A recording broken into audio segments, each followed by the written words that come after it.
हरदेव जोशी राजकीय कन्या महाविद्यालय, भारतीय ज्ञान परंपरा के साहित्यिक एवं सांस्कृतिक समिति एवं एनएसएस के संयुक्त तत्वावधान में राष्ट्रीय शिक्षा नीति के विषय पर विचार विमर्श के लिए एकत्रित हुआ है। इस शुभ अवसर पर हमारी कॉलेज की प्राचार्य में अध्यक्षता कर रही और मुख्य वक्ता के रूप में हमारे बीच मंच पर शोभायमान प्रोफेसर प्रमोद वैष्णव सर, परीक्षा नियंत्रक जीजीट्यू, हमारे पूर्व के सहयोगी, हमारे अपने परिजन और मंचासीन डॉक्टर सिप्रा राठौर में, डॉक्टर रक्षा नीनामा में, एनएसएस के प्रभारी सहायक आचार्य मनोज कुमार सर एवं सामने में विद्यमान समस्त शिक्षाविद एवं प्रिय विद्यार्थी। सबसे पहले किसी भी विषय का चयन करना होता है तो शीर्षक बहुत महत्वपूर्ण होता है। मैंने महज एक इशारा किया था राष्ट्रीय शिक्षा नीति के क्रियान्वयन हेतु एक कार्यशाला है और डॉक्टर विजय सिंह सर ने इतने अच्छा शीर्षक दिया, इतना अच्छा शीर्षक दिया, नीति से परिवर्तन तक। इसके लिए जोरदार तालियां आप प्रतिभा पग पग पर प्रस्फुटित होने लगती है। अभी संगीत से जो समा बांधी गई उसके बाद नहीं पता किन गहराइयों में कभी मन नीचे जा रहा है और कभी आकाश की ऊंचाइयों की ओर जाने के लिए व्याकुल होकर के बाहर निकल रहा है। हमारी राष्ट्रीय शिक्षा नीति, जो कि भारत के प्रमुख शिक्षाविदों द्वारा कस्तूरी रंगन की अध्यक्षता में तैयार की गई। जब भी शिक्षाविद किसी बात पर नीति बनाते हैं तो इतनी ऊंचाइयां ली हुई होती हैं, इतनी ऊंचाइयां ली हुई होती हैं कि विश्वास नहीं होता कि इसको धरातल पर कैसे और कितना हद तक सफल बनाया जा सकता है। 2016 से 18 के बीच में अनिल स्वरूप जी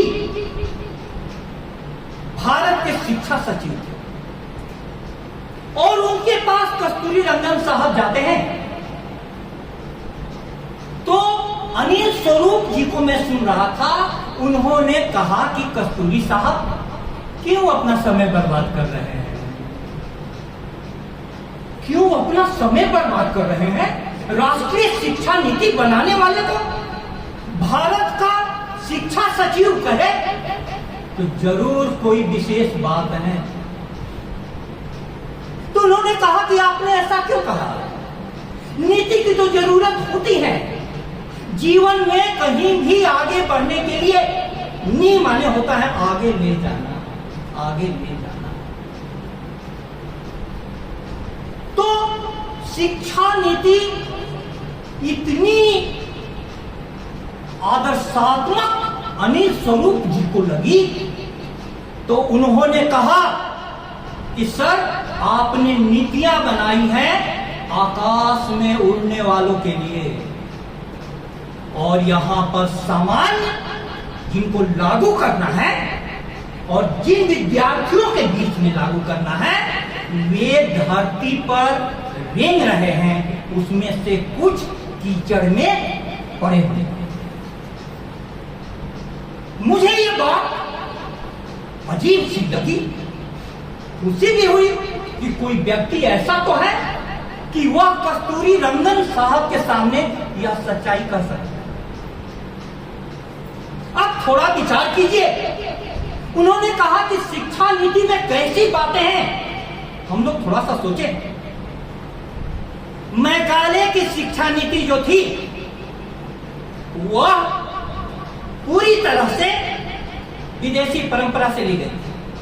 क्या उद्देश्य था मैकाले की शिक्षा नीति का? अंग्रेजों के शासन को आगे बढ़ाने के लिए, उनकी नीतियों को व्यवहार में लागू करवाने के लिए कुछ ऐसे लोगों की जो जरूरत थी जो अंग्रेजी जानते हो और उनके काम को आगे बढ़ा सके। लेकिन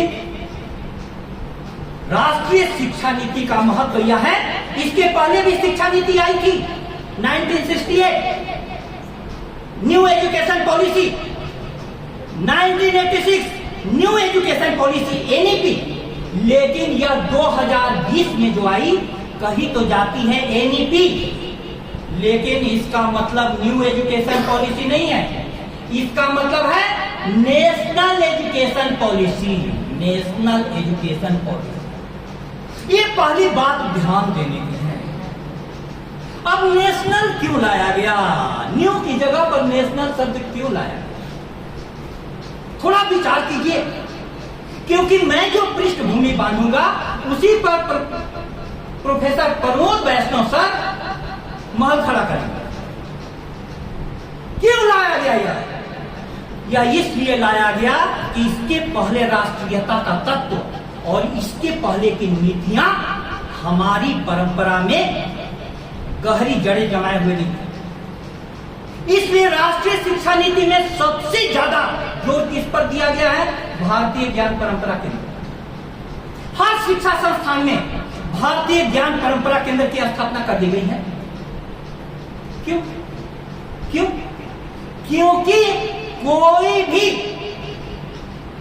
वृक्ष का पत्ता है, यदि शाख से जुदा हो जाएगा, पत्ते यदि पीले पड़ जाते हैं तो वे शाख से गिर जाते हैं, टूट जाते हैं, लेकिन उसके बाद वे गल जाते हैं, सड़ जाते हैं। शाख से पत्ता अगर कोई जुदा हो जाएगा, हादसों का फिर शुरू एक सिलसिला हो जाएगा, हादसों का फिर शुरू एक सिलसिला हो जाएगा। हम अपनी शाख से कट गए, भारतीय परंपरा से कट गए, इसीलिए बहुत हादसे होते रहे, बहुत हादसे होते रहे। पढ़े लिखे लोगों ने भारत में जो आचरण दिखाया वह भारतीय संस्कृति के अनुकूल नहीं था, क्योंकि भारतीय संस्कृति एक शब्द प्रयोग करती है आचार्य। हम लोग सभी आचार्य बैठे हुए हैं, कोई सहायक आचार्य, कोई सह आचार्य, कोई पूरा का पूरा आचार्य, लेकिन हमारे तन मन वचन और कर्म में कितना समता है, कितना अंतर है। हमारी संस्कृति का उद्घोष है, मनस्येकम वचस्येकम कर्मण्येकम महात्मना। मन एक, वचन एक, कर्म एक, तो महात्मा। और दूसरा है मनस्य अन्यत्, कर्मण्य अन्यत्, वचस्य अन्यत्, दुरात्मना। मन अलग, वचन अलग और कर्म अलग, दुरात्मा।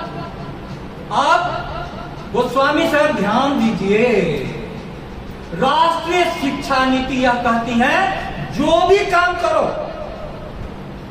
उसी में पूरा डूब जाओ, मन वचन कर्म से। शाख से पत्ता अगर कोई जुदा हो जाएगा, हादसों का फिर शुरू एक सिलसिला हो जाएगा। शिकायतें तो बहुत सी हैं, मगर तुमसे नहीं। जो भी रहेगा इस शहर में बेवफा हो जाएगा, जो भी रहेगा इस शहर में बेवफा हो जाएगा। अंग्रेजी शिक्षा जिन्होंने भी पढ़ा, उन्होंने भारत के साथ वफाई नहीं की, वफादारी नहीं की, बेवफा हो गए। वे पद प्रतिष्ठा पैसा तो पा गए, लेकिन भारत की परंपरा से दूर हो गए। इसीलिए राष्ट्रीय शिक्षा नीति का महत्व यह है कि हम अपनी परंपरा की ओर लौटे। एक बात।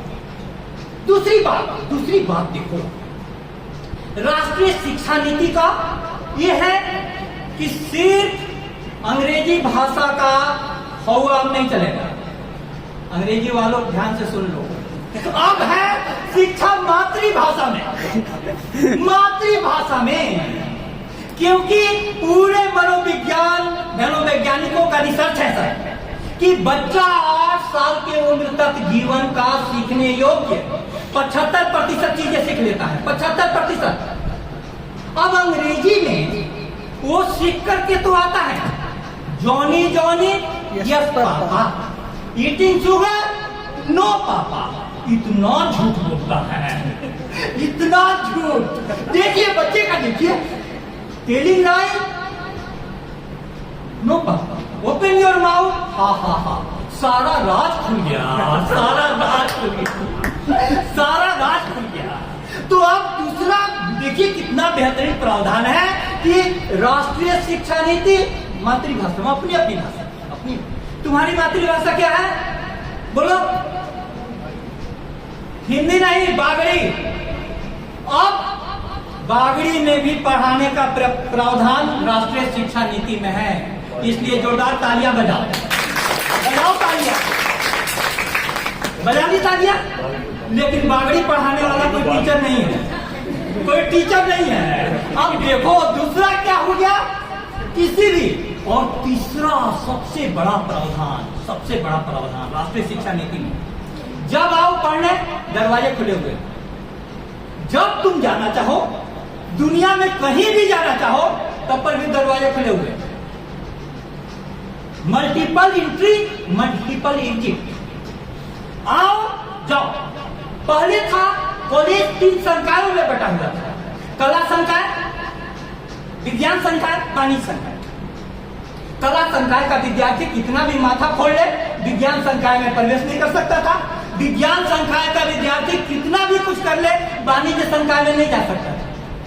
अब विद्यार्थी जो है कला का एक सब्जेक्ट ले ले, एक विज्ञान का ले ले, एक वाणिज्य का ले ले, एक साथ वो वैज्ञानिक भी बने, व्यापार भी करे और संगीत कक्ष में जाकर नाच भी ले। सारी सुविधाएं, सारी सुविधाएं। अब आप जान गए राष्ट्रीय शिक्षा नीति कैसी है, आपको खुला आकाश देगी। अब विजय सिंह सर ने जो टॉपिक दिया है, नीति से परिवर्तन। अब हम देखें कि पिछले 5 साल में हुआ क्या। 5 साल में जो चुनौतियां हैं, उस पर विश्वविद्यालय से टास्क फोर्स का गठन किया गया है और प्रमोद सर उसी के लिए आए हैं। हम लोग जो बोलेंगे उसका समाधान इनको देना है, और नहीं देंगे तो जाने नहीं देंगे। हम लोगों की पूरी आशा इन पर टिकी हुई है। अब देखो प्रिय विद्यार्थियों, कह तो दिया गया कि कोई भी सब्जेक्ट पढ़ लो। कॉलेज में टीचर कितने हैं, गिनोगे तो उंगली पर गिने, देख ही रहे हो। अब इन्हीं का कोई सब्जेक्ट पढ़ना हो, भले ही नीति में कुछ भी लिखा होगा, और पढ़ना हो तो अपने मन से पढ़ लो। तुम लोग तो अपने से पढ़ने में एकदम उस्ताद हो चुके हो बिना टीचर के। अब दूसरी बात क्या हुई, हकीकत में क्या है दूसरी बात, जब से राष्ट्रीय शिक्षा नीति लागू की गई, मैं तो राष्ट्रीय शिक्षा नीति को पढ़ने के बाद बहुत आनंद से भर गया। भारतीय ज्ञान परंपरा केंद्र, और भारतीय ज्ञान परंपरा केंद्र का मुख्य साथी संस्कृत विषय में है। हमने कहा कि ये तो हम लोगों के लिए बहुत बड़ा स्वर्णिम अवसर आ गया, स्वर्णिम अवसर आ गया। लेकिन अब हुआ क्या प्रिय विद्यार्थियों, जब से राष्ट्रीय शिक्षा नीति शुरू की गई है, जब से शुरू की गई, विश्वविद्यालय में बहस हुआ था। उस दिन बहस के लिए मैंने बोलना शुरू किया, मुझको आगे बोलने की इजाजत नहीं मिली, वो रहस्यमय मामला है। लेकिन हुआ क्या, मैंने आशंका जाहिर की थी कि किसी भी नीति को लाने के पहले तुम देख लो कि उसको पालन करने वाले लोग तैयार हैं कि नहीं। अब मैं फिर से वही बात करूं, अनिल स्वरूप जी ने कहा, भारत के शिक्षा सचिव ने कस्तूरी रंगन साहब को कहा कि साहब आप राष्ट्रीय शिक्षा नीति तो बहुत अच्छी बनानी है, लेकिन एक्शन प्लान जब तक आप नहीं बनाइएगा तब तक इस शिक्षा नीति धरातल पर सफल नहीं होगी। हमारे कॉलेज में राष्ट्रीय शिक्षा नीति के तहत सेमेस्टर परीक्षा प्रणाली शुरू हो गई।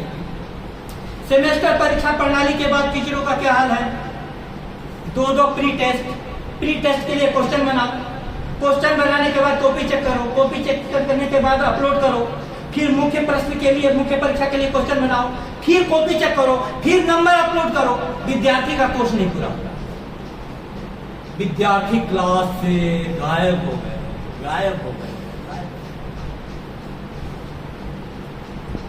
ध्यान से सुनना, क्योंकि मैं बहुत जिम्मेवारी के साथ और मेरे को यह बात कर रहा हूं। नवंबर में हमारे मुख्य सचिवों का सम्मेलन होने वाला है दिल्ली में, और उसमें सुझाव मांगे जा रहे हैं।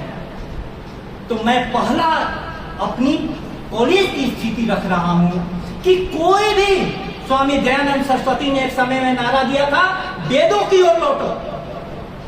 आज नारा होना चाहिए क्लास की ओर लौटो, क्लास की ओर लौटो, क्लास की ओर।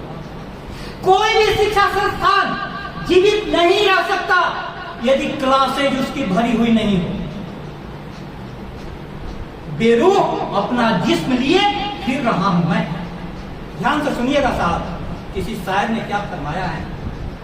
बेरूह अपना जिस्म लिए फिर रहा हूं मैं। बेरूह माने बिना आत्मा के, विद्यार्थी नहीं आते हैं तो हम लोग बिना आत्मा के। बेरूह अपना जिस्म लिए फिर रहा हूं मैं, गफलत की कितनी सख्त सजा दे गया कोई। गफलत माने गलती करने। ध्यान से सुनिए, फिर से एक एक शब्द फरमाऊं। बेरूह अपना जिस्म लिए फिर रहा हूं मैं, गफलत की कितनी सख्त सजा दे गया कोई। मुझको जरा पहुंचने में ताखीर हो गई। ताखीर माने विलंब, देर। मुझको जरा पहुंचने में ताखीर हो गई। मंदिर से मूर्ति ही उठा ले गया कोई, मंदिर से मूर्ति ही उठा ले गया। ऐसा शिक्षा मंदिर हो गया है कि यहां से मूर्ति को उठा ले गया। भगवान की भी मूर्ति चली गई और भक्त की भी मूर्ति चली गई, दोनों चली गई, दोनों चली गई। अब इसको कैसे हम लाएं? राष्ट्रीय शिक्षा नीति यदि धरातल पर क्रियान्वित नहीं हुई तो भारत सदा सदा के लिए अपनी आत्मा से वंचित हो जाएगा। अब अंतिम एक बात कह दूं, अंतिम एक बात। भारतीय ज्ञान परंपरा केंद्र हमारी सारी आशा का केंद्र भी है। क्यों?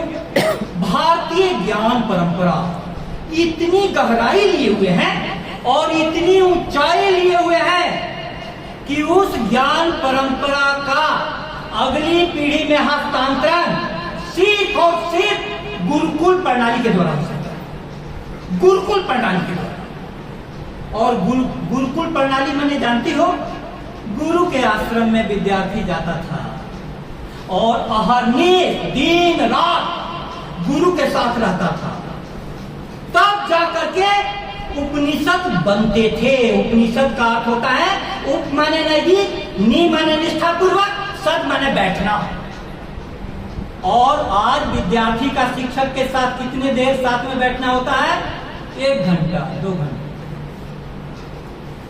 हमारी सरकारों ने कुल गुरु तो नाम रख दिया, लेकिन अब हम लोगों को जी जान से अपने संगठन के माध्यम से, प्रमोद सर के साथ खूबी है कि हमारे संगठन के नेता भी हैं।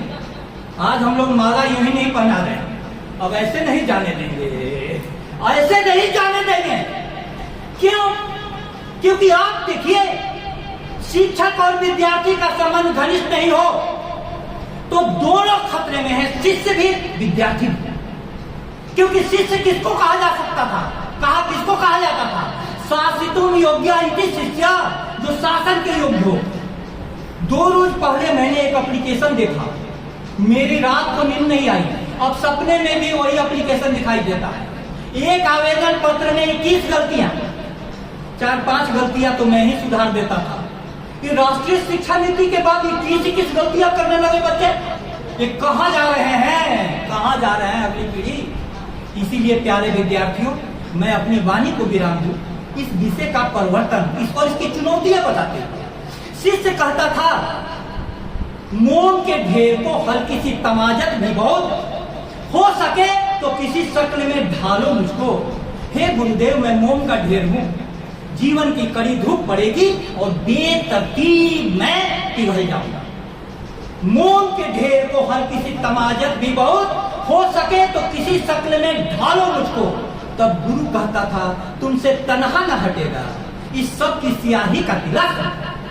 हे प्रिय शिष्य, तुमसे जीवन का अंधकार अकेले नहीं हटेगा, तुमसे तन्हा न हटेगा।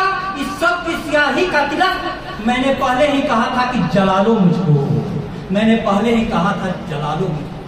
राष्ट्रीय शिक्षा नीति का वो गुरुकुल प्रणाली वाला दिन मैं देखना चाहता हूँ जब शिष्य ढलने को तैयार हो और गुरु उस उद्देश्य से जलने को तैयार हो और बीच से सारे गैर शैक्षणिक कार्य हटाए जाए। राष्ट्रीय शिक्षा नीति का यह मुख्य घोषणा है, शिक्षकों को गैर शैक्षिक कार्य से मुक्ति दी जाए। यहां election urgent, admission urgent, examination urgent, class urgent क्यों नहीं, क्लास अर्जेंट क्यों नहीं। प्यारे विद्यार्थियों, आपने बहुत ध्यान से सुना और मैं बहुत होशो हवास में यह वक्तव्य दे रहा हूं। एक शिक्षक की पीड़ा है, आप सबकी पीड़ा मैंने व्यक्त की है इस मंच से। उस पीड़ा को, भारत को यदि विश्व गुरु बनना है तो शिक्षकों की पीड़ा को सुनना पड़ेगा। बहुत बहुत धन्यवाद।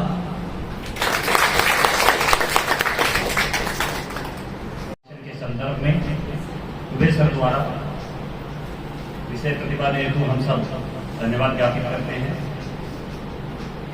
अब मैं मंच पर आमंत्रित करता हूं आज के हमारे मुख्य वक्ता, विद्वान शिक्षाविद, मार्गदर्शक, हमारे महाविद्यालय के कर्मयोगी रहे, वर्तमान में जीजीटीयू के परीक्षा नियंत्रक महोदय प्रोफेसर डॉक्टर प्रमोद कुमार वैष्णव जी, जिन्होंने वर्षों से शिक्षा में अपना योगदान दिया है।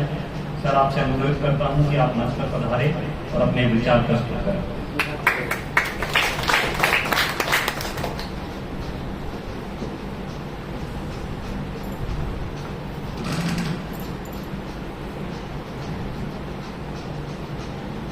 नमः सभाभ्यः सभापतिभ्यश्च नमो नमः।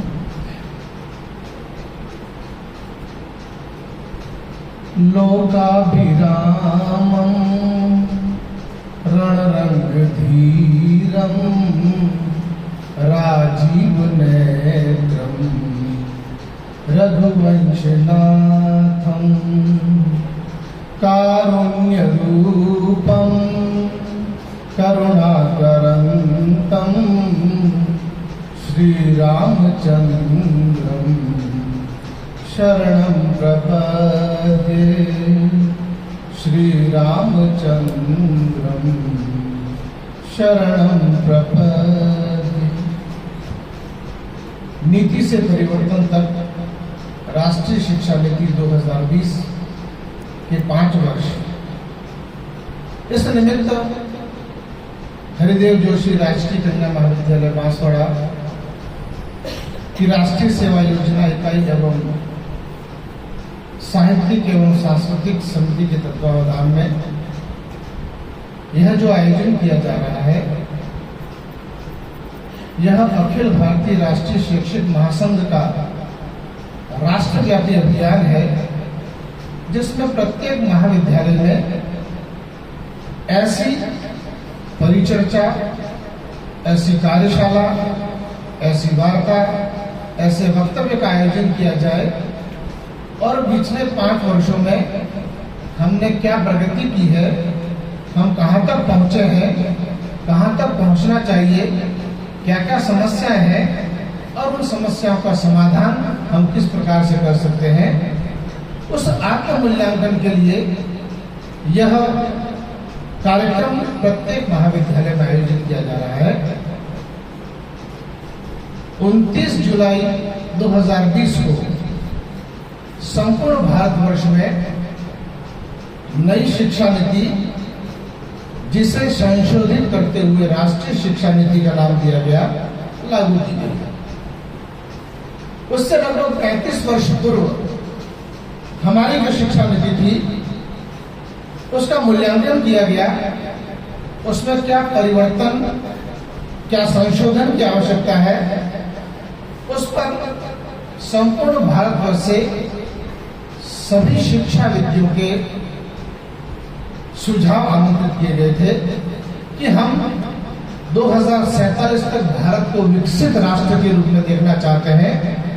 तो हमारी मूलभूत जो शिक्षा व्यवस्था है उसमें क्या क्या परिवर्तन किए जा सकते हैं, संशोधन किए जा सकते हैं, नए विचारों को आमंत्रित किया जा सकता है, जिससे कि नई पीढ़ी में राष्ट्रबोध की भावना के साथ साथ सामाजिक समरसता, स्वत्व के भाव, हमारी प्राचीन परंपराएं, हमारे प्राचीन जो शिक्षा पद्धति है उसके ऊपर गौरव का भाव जागृत हो और हम जो स्वाभिमान, हमारा जो प्राचीन समृद्ध विरासत है उसको भूलते जा रहे हैं, उसे पुनः कैसे स्थापित किया जाए, पुनः स्थापित कैसे किया जाए।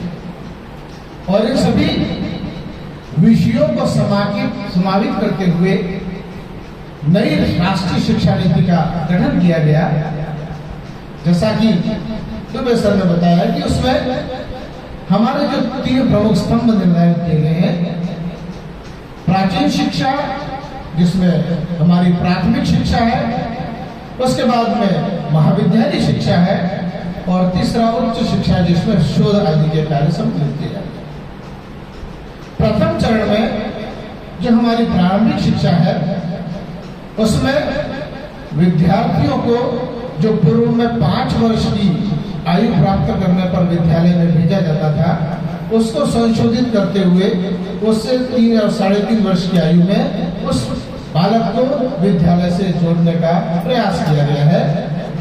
जो प्राइवेट स्कूल में प्री नर्सरी, नर्सरी, LKG और UKG जो कक्षाएं संचालित होती थी उसे उस पूर्व जोड़ते हुए और उस नई शिक्षा प्रणाली में 3+5+5+4 ये जो सिस्टम है वो लागू किया गया है।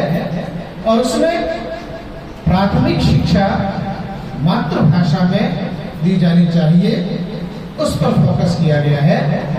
विद्यार्थी जो प्रारंभ में स्कूल की ओर, विद्यालय की ओर अग्रसर होता है, उसे यदि अपनी मातृभाषा में शिक्षा दी जाएगी तो उसका ग्रास्पिंग पावर है, उसके समझने की क्षमता है, उसको स्वीकार करने की और स्मरण करने की शक्ति है, वो अत्यधिक मात्रा में होती है। तो अपने उस स्थानीय और लोकल जो भाषा है, अपनी मातृभाषा है, उसमें वो बहुत अधिक ग्रहण कर सकेगा और सिद्ध हस्तता प्राप्त कर सकेगा। अनेक भाषाविदों, मनोवैज्ञानिकों के द्वारा ये जो उस नवीन शिक्षा नीति में जो संशोधन किए गए हैं उसका मुख्य उद्देश्य है कि उस विद्यार्थियों को अपने मूल भाव से जोड़ना, अपने सत्य से जोड़ना। तो यह जो परिवर्तन हमारी शिक्षा नीति में किया गया है कि प्रारंभिक शिक्षा उन नव आगंतुक विद्यार्थियों को मातृभाषा में दी जाए, जिससे कि हिंदी, अंग्रेजी या अन्य भाषाओं में जो ज्ञान दिया जाता है उसका एक बोझ उसके मन पर नहीं पड़े। क्योंकि प्रारंभिक जो शब्दावली है 5 वर्ष की आयु तक जो विद्यार्थी 95% शब्द है वो ग्रहण कर लेता है। केवल यदि 100 वर्ष की आयु होती है तो शेष 95 वर्ष में केवल 5% नए शब्दों को ही ग्रहण कर पाता है। इतना उसका जो शब्द सामर्थ्य समृद्ध हो जाता है अगले केवल 5 से 7 वर्ष। तो ऐसी स्थिति में यदि उसको प्रारंभिक शिक्षा मातृभाषा में दी जाएगी तो उसकी क्षमता जो है उन भाषा को ग्रहण करने की, इस विषयों को ग्रहण करने की क्षमता है वो बहुत अधिक बढ़ जाएगी। और ऐसी स्थिति में उसके लिए अनुकूल रहेगा उन विषयों को ग्रहण करने का, ग्रास्पिंग पावर उसका रहेगा। और इस वजह से वह आगे जब उस अग्रिम कक्षा में उन विषयों को लेकर के जाएगा तो उसके सामने कठिनाई महसूस नहीं। तो ये जो प्रथम चरण था हमारा शिक्षा है। दूसरा बिंदु जो हमारी महाविद्यालय और विश्वविद्यालय शिक्षा है उसमें जो परिवर्तन किया, फ्री ABCD जो सिस्टम लागू किया गया है, ग्रेडिंग सिस्टम जो लागू किया गया है, क्रेडिट सिस्टम जो लागू किया गया है, सेमेस्टर सिस्टम जो लागू किया गया है, उसके पीछे उद्देश्य है कि वार्षिक परीक्षा में जो सिलेबस होता था उसका जो बोझ है वो विद्यार्थियों के ऊपर कम हो, 2 पार्ट में परीक्षा हो सके, तो सिलेबस को डिवाइड करते हुए वो जो 50% पार्ट उसको 6 महीने में पढ़ना है उसका वो 80 से 90% ग्रहण कर सके, इस उद्देश्य से इसको लागू किया गया था। प्राचीन हमारी जो पद्धति थी, जो एनुअल सिस्टम वाली, उसमें यदि 3 वर्ष की डिग्री अधिकतम 5 वर्ष में प्राप्त नहीं करता है तो वह 12वीं कक्षा के उत्तीर्ण के समकक्ष माना जाता था। लेकिन इस नई शिक्षा प्रणाली में आपने यदि 1 क्रेडिट भी पास कर ली है, 1 सेमेस्टर तो उत्तीर्ण कर लिया है, तो वो आपका प्रयत्न व्यर्थ नहीं जाएगा। तो विद्यार्थियों को फ्री कर दिया गया है, पूरा खुली छूट दी गई है कि वे अपने अध्ययन को 2 वर्ष बाद, 3 वर्ष बाद, 4 वर्ष बाद भी जारी रख सके, जिससे कि टाउन बाउंड जो शेड्यूल था वो उससे उसको फ्री कर दिया गया है। सेमेस्टर सिस्टम जो प्रणाली लागू की गई है, हर 6 माह में परीक्षा जो करवाई जा रही है, उसके पीछे भी उद्देश्य ये रहा है कि विद्यार्थी जो साल में 1 बार परीक्षा देने आता था और केवल उस समय महाविद्यालय का मुंह देखता था, वो कम से कम हर 6 महीने में 1 बार उस महाविद्यालय से रूबरू हो। और उसमें भी हमने 2 जो टेस्ट का प्रावधान किया है, तो 6 महीने में भी कम से कम 2 बार वो फिजिकली महाविद्यालय में उपस्थित हो सके और अपने जो शिक्षक वृंद हैं उनके संपर्क में आ सके, उसके विषय में जानकारी प्राप्त कर सके। क्योंकि पूर्व प्रणाली में हमने देखा कि विद्यार्थी परीक्षा एडमिशन लेने के बाद में केवल परीक्षा देने के लिए उपस्थित होता था। ये जो 12 महीने का अंतराल था उसको 6 महीने में किया गया और 6 महीने से 3-3 महीने की ओर लागू किया गया है कि कम से कम टेस्ट के बहाने ही सही विद्यार्थी कम से कम महाविद्यालय में उपस्थित तो हो, एक बार शिक्षक के संपर्क में तो आए। क्योंकि जो गुरुदेव की समस्या है उस समस्या का समाधान हम नई शिक्षा नीति में पूर्ण रूप से देख रहे हैं। विद्यार्थी टेस्ट के बहाने, 6 महीने की परीक्षा के बहाने कम से कम वो महाविद्यालय में उपस्थित होगा और वह उस उपस्थिति में उस कंटेंट को ग्रहण करने की एक जो प्रक्रिया से उठेगा, उस माध्यम की ओर से अग्रसर।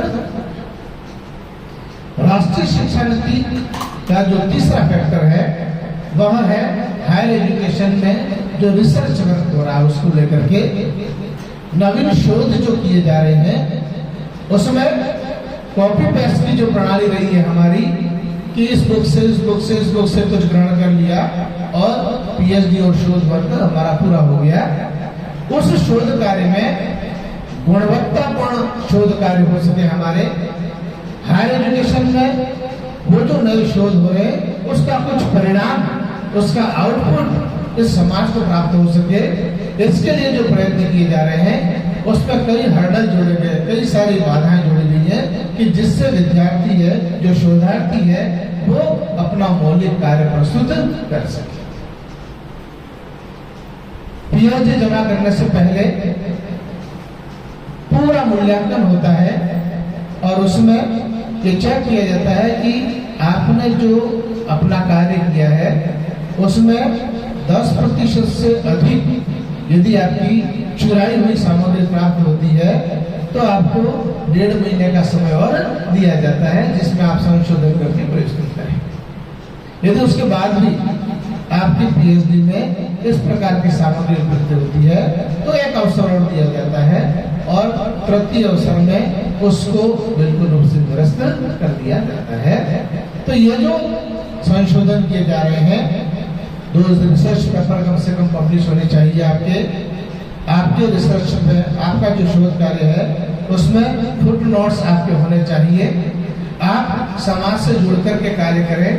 उसमें यदि आपका प्रोजेक्ट वर्क है कोई, तो उस प्रोजेक्ट वर्क में आप उसका मूल्यांकन करेंगे तो समाज के क्षेत्रों में जाएंगे, उसमें आप क्वेश्चन तैयार करेंगे, उसका आउटपुट ग्रहण करेंगे, उसके एनालिसिस करेंगे और एनालिसिस करने के बाद में आपको क्या परिणाम प्राप्त हुआ है वो आप उसमें सबमिट करेंगे, तब जाकर के हमारा यह शोध कार्य भी संपादित होगा।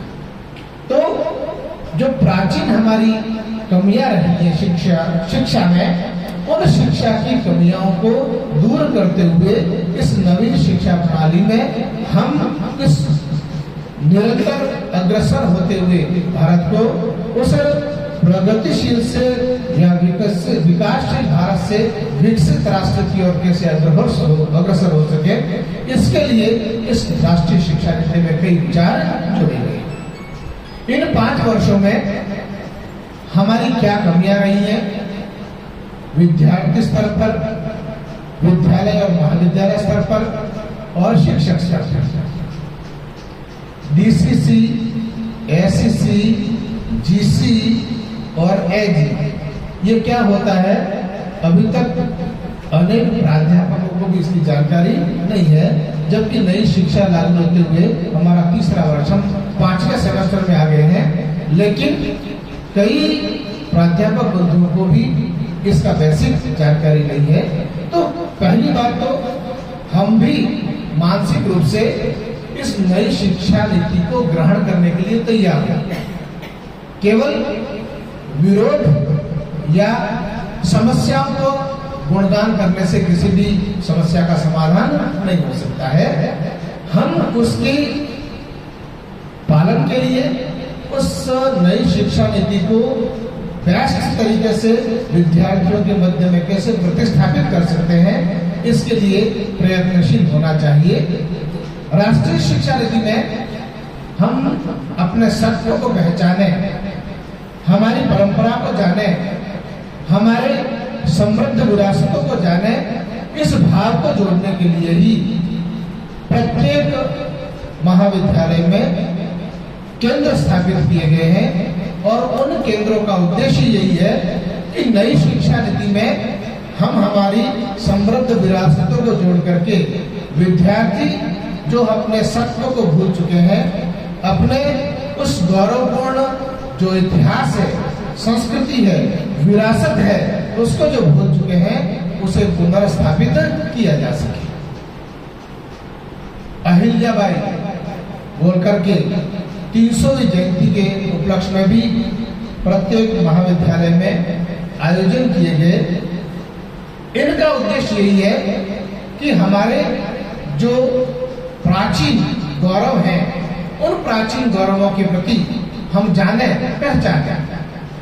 मेघालय शिक्षा पद्धति ने केवल और केवल यही कार्य किया है कि जो शारीरिक रूप से काले हैं लेकिन मानसिक रूप से गोरे हो सके और उनको केवल और केवल अपने स्वार्थ सिद्ध करने के लिए एक क्लर्क और एक अच्छे ओबीडियंट वर्कर कैसे मिल सके, इसलिए उन्होंने उस शिक्षा पद्धति को परिवर्तन किया। जब ब्रिटिश गवर्नर ने पूछा गया कि भारत को लंबे समय तक पराधीन रखना है तो हमें क्या परिवर्तन करने चाहिए, तो मेघालय ने कहा कि भारतीय जो समृद्धि है, विरासत है, उनका जो जीवन मूल्य है, उसका मूल आधार उनकी गुरुकुल पद्धति है, उनकी शिक्षा व्यवस्था है, उनकी शिक्षा प्रणाली है। यदि हम उस शिक्षा प्रणाली पर प्रहार करें, उनकी जो प्राचीन शिक्षा पद्धति है, गुरुकुल पद्धति है, उसको यदि परिवर्तन करें तो ही हम दीर्घकाल तक इस भारत पर शासन कर सकते हैं। और तब मेघालय ने कहा कि भारतवर्ष में तब तक 3 लाख से अधिक गुरुकुल संचालित होते थे। उस शिक्षा पद्धति को उन्होंने राजकीय शिक्षा पद्धति और आधुनिक शिक्षा पद्धति में परिवर्तित करते हुए विद्यार्थियों और गुरु के मध्य में दूरी कैसे बन सके, इनके जो आत्मीय संबंध हैं वो कैसे खत्म हो सके और विद्यार्थी केवल अल्प समय के लिए ही उस शिक्षक से जुड़ा रहे, उसका भरसक प्रयास किया। और इतने वर्षों में वो खाई इतनी बढ़ चुकी है कि विद्यार्थी केवल अपना पाठ्यक्रम पूरा हो सके और महाविद्यालय में 3 से 5 घंटे उपस्थित हो सके, वहां तक केंद्रित हो गया।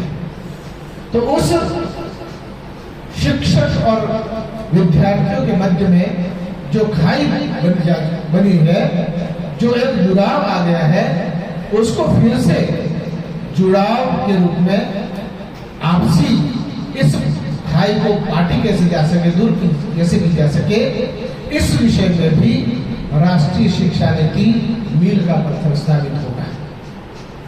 हर 6 महीने में परीक्षा और 2 टेस्ट में विद्यार्थी उस शिक्षक से जुड़ेगा और अपने पाठ्यक्रम की ओर अग्रसर होगा, जुड़ेगा तो कम से कम लगातार जुड़ाव के कारण उसमें ये परिवर्तन आएंगे कि वह अपने पाठ्यक्रम को पूर्ण करने के लिए शिक्षक से जुड़ा हो रहेगा और एक माहौल, एक शैक्षणिक माहौल है वो इस महाविद्यालय में पुनर्स्थापित हो सकेगा। उसमें भी अनेक बाधाएं हैं, उन बाधाओं को भी हम सब मिलकर बैठ करके उसका समाधान सोचेंगे तो निश्चित रूप से उसका भी समाधान होगा।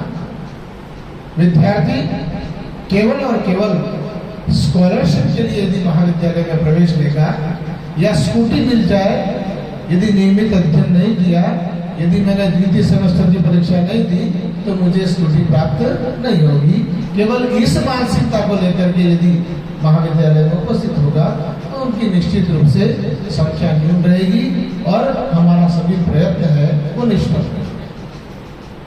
प्राध्यापक आप तक अपने संपूर्ण ऊर्जा के साथ में अपने ज्ञान को हस्तांतरित करने के लिए सदैव तैयार है, लेकिन आपका भी ये पूरे दायित्व बनता है कि आप उस ज्ञान की पिपासा को जागृत करते हुए इस महाविद्यालय में निश्चित रूप से नियमित कक्षाओं में यदि उपस्थित होंगे तो आपको जानकारी मिलेगी। मैं ये दावे के साथ में कह सकता हूँ कि आप घर पर जो 10 बार पढ़ेंगे, 10 घंटे पढ़ेंगे और जो बात समझ में नहीं आएगी वो क्लासरूम टीचिंग में एक ही बार में एक ही कक्षा में समझ में आ जाएगी।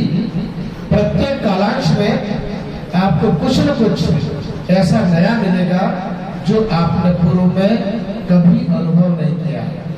कोई जानकारी आपको ऐसी प्रत्येक कक्षा में मिलेगी जो आपको अपने इस जीवन काल में अब तक प्राप्त नहीं हुई थी। हर कालांश में आपको कुछ न कुछ नया मिलेगा। और क्लासरूम टीचिंग और ऑफलाइन टीचिंग में अंतर यही है कि आई कांटेक्ट होता है, आपको अनेक उदाहरणों से, अनेक उदाहरणों से, अनेक व्याख्यानों से, उपाख्यानों से आपको समझाने का प्रयत्न किया जाता है। तो कोई न कोई एक चीज इंटरलिंक करते हुए आपकी समझ तक पहुंच जाती है। कक्षा में 3 स्तर के विद्यार्थी रहते हैं, एक अत्यंत न्यून स्तर के, एक मध्यम स्तर के और एक हायर स्तर के, उच्च स्तर के।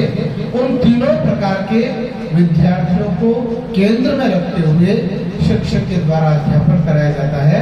अतः जो बॉटम लेवल के विद्यार्थी हैं वे भी ग्रास्पिंग पावर को, उस कंटेंट को ग्रहण कर सके और जो हायर लेवल है, एक्स्ट्रा ऑर्डिनरी है, उनको भी कुछ अतिरिक्त प्राप्त हो सके। तो इस पद्धति से हमारा ये जो शैक्षणिक कार्य है वो संपादित किया जाता है। राष्ट्रीय शिक्षा नीति में ये जो परिवर्तन किए गए हैं, फ्री हैंड विद्यार्थियों को दिया गया है, क्रेडिट सिस्टम दिया गया है, एबीसीडी बैंक जो ग्रहण किया गया है, उससे उनका पढ़ा हुआ व्यर्थ नहीं हो सके। आगामी वर्षों में भी वो अपने अध्ययन को जारी रख सके और उनका अध्ययन बाधित नहीं हो, उन सभी सुविधाओं को ध्यान में रखते हुए इस शिक्षा नीति को लागू किया गया है। राष्ट्रीय शब्द जोड़ने के पीछे उद्देश्य यही है कि हम हमारी जो समृद्ध विरासत है, परंपराएं हैं, हमारा जो इतिहास है उसको भी जाने और भारतीय ज्ञान परंपरा के केंद्रों के माध्यम से हम उस सत्व के भाव को पुनर्जागृत कर सके। इन सभी उद्देश्यों को लेकर के राष्ट्रीय शिक्षा नीति का क्रियान्वयन किया जा रहा है।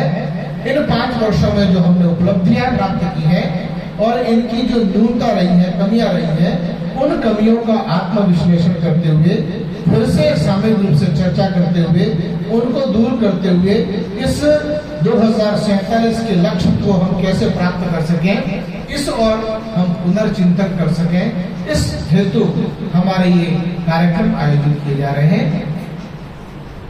मैं ये विश्वास रखता हूं कि जो केंद्र सरकार के द्वारा यह जो राष्ट्रीय शिक्षा नीति लागू की गई है, उसे कृपया थोपी हुई महसूस नहीं करें, क्योंकि यह राज्य सरकार और केंद्र सरकार के द्वारा लिया गया सामूहिक निर्णय है और सभी शिक्षकों की इसमें अहम भूमिका भी रही है। सभी शिक्षकों के मंतव्यों को, विचारों को, सुझावों को, संशोधनों को ध्यान में रखते हुए इसे लागू किया गया है।